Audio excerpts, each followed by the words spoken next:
नमस्ते सभी को। इस वीडियो में मैं वापस से स्टार गार्ड्स के बारे में थोड़ा अवेयरनेस देने के लिए मैं अपना एक्सपीरियंस शेयर करूँगी जो मैंने स्क्राइब के साथ लिया एग्ज़ाम्स के दौरान। मतलब मेरी एग्ज़ाम्स अभी कुछ दिनों पहले ही ख़त्म हुई है, प्री बोर्ड सेकेंड। तो प्री बोर्ड फर्स्ट तो मैंने खुद से दी थी। मैंने जैसे कि पहले की वीडियोज़ में भी बताया है, मम्मी के साथ जो है उनमें। तो इस वीडियो में मतलब मैं बताऊंगी कि मैंने प्री बोर्ड सेकंड में जब मैंने स्क्राइब के साथ किया और मैंने बिना स्क्राइब के साथ जो पहली प्री बोर्ड दी थी, उन दोनों में कैसा डिफरेंस था। I just want to tell you that. Okay, तो पहली चीज़ तो मैं बताऊंगी कि और मैं आप अगर जैसे मैं उन लोगों से भी जुड़ी हूँ जिनको स्टार गार्ड है और जो मुझसे भी छोटे एज के हैं, तो उनके पेरेंट्स अगर चाहते हैं कि स्क्राइब लेना है, तो पहली बात तो मैं बता देती हूँ कि एज अ स्टूडेंट मेरी mummy he most of the time मतलब मुझे बोलती हैं कि उन्होंने ही मुझे स्क्राइब के लिए बोला था कि तू स्क्राइब के लिए जा, it will be beneficial for you.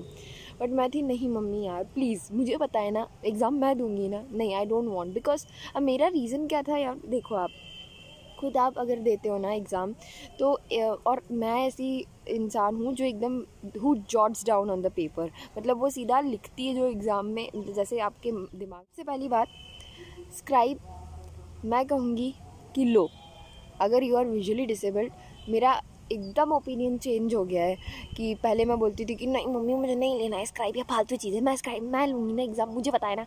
लेकिन अब ऐसा हो गया, नहीं मम्मी आप सही बोल रहे थे, नहीं मम्मी आपको कैसे पता है। तो वही डायलॉग मिलता है 9 महीने पेट में किसने रखा है। मेरे जैसे हम प्रिंसिपल सर के रूम से बाहर निकले जब उन्होंने कहा कि yes you can take the scribe, तो उस समय से मेरे दिमाग में एक स्क्राइब मेरे मन में ही घूम रहा था कि यार इसे ही बनाना है मुझे मेरा स्क्राइब।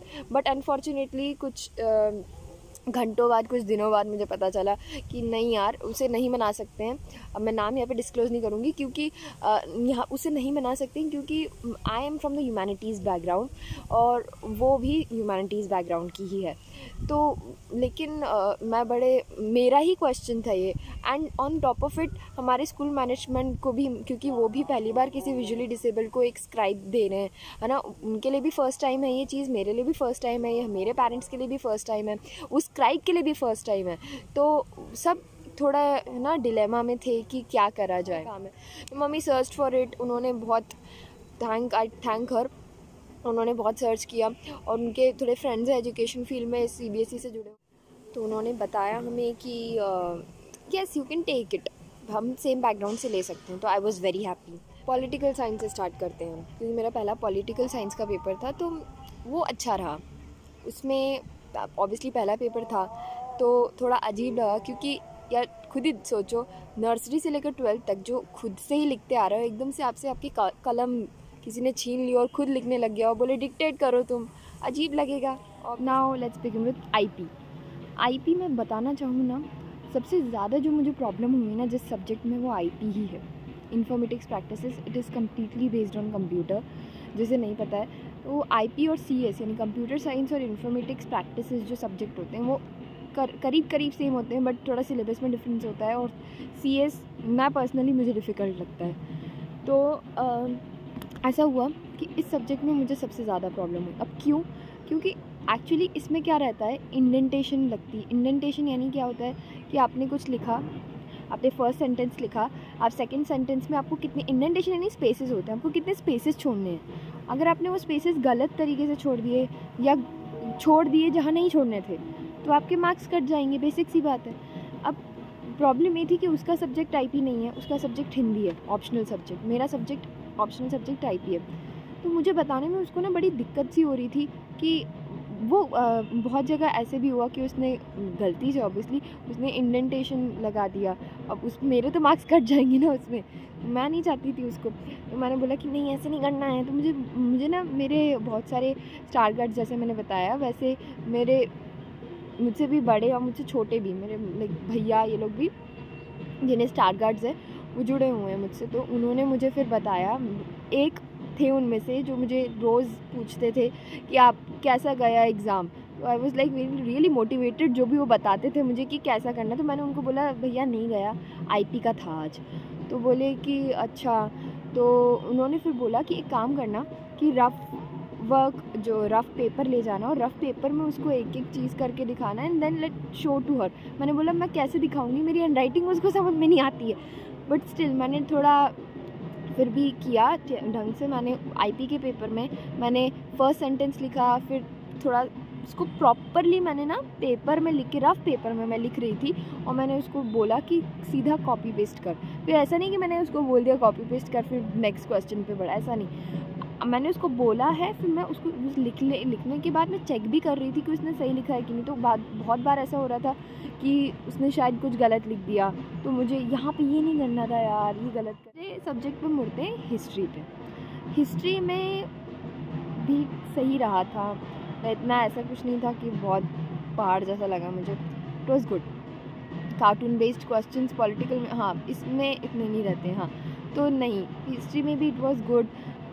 बात ये हो रही थी बस कि मतलब मेरे साथ ये प्रॉब्लम हो रही थी कि मैं उसको, क्योंकि पॉइंट्स में लिखने पड़ते हैं आपको आंसर, मैंने जितनी देर में उसको फर्स्ट पॉइंट बताया मैं सेकंड पॉइंट आई वाज में भूल जा रही थी। क्यों? क्योंकि फर्स्ट पॉइंट आप जब लिखते हो ना तो first second third fourth fifth you start writing. मैंने उसको जैसे ही फर्स्ट पॉइंट बताया, जितनी देर में वो फर्स्ट पॉइंट लिख रही है तो वो सेकंड पॉइंट जस्ट भूल जा रही थी। मुझे ना अंदर से भी ऐसा लग रहा था क्या हो रहा है यार, ये पता नहीं कैसा करूँगी मैं, कितना आएगा मुझे क्या पता नहीं हो रहा है। बट मैंने क्या किया, मेरा पॉलिटिकल साइंस के पेपर से ही मेरे साथ ये होना चालू हो गया था कि मैं पहला पॉइंट उसको जितनी देर में बता रही हूँ दूसरा पॉइंट भूल जा रही हूँ। तो मैंने ये करा कि मैं काम करती हूँ, रफ़ पेपर लूँगी। मैंने रफ़ पेपर लिया, स्कूल से ही लिया, ऐसा नहीं कि अपना लेके गई, स्कूल से लिया।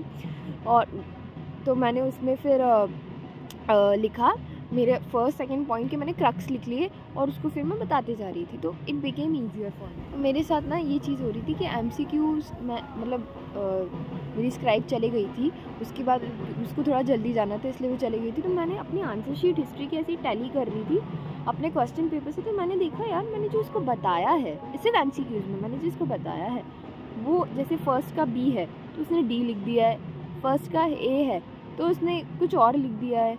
तो उसको थोड़ा सुनने में शायद प्रॉब्लम हुआ या उसको जल्दी जाना था, तो वो चीज़ मैंने थोड़ी नोटिस की। तो मैं थोड़ा डर गई कि यार जो मैंने उसको बताया वो तो सही है लेकिन इसने गलत लिख दिया है, तो थोड़ा हो जाता है ना प्रॉब्लम, मार्क्स तो मेरे ही कटेंगे, मेरा रिज़ल्ट होगा ऐसा।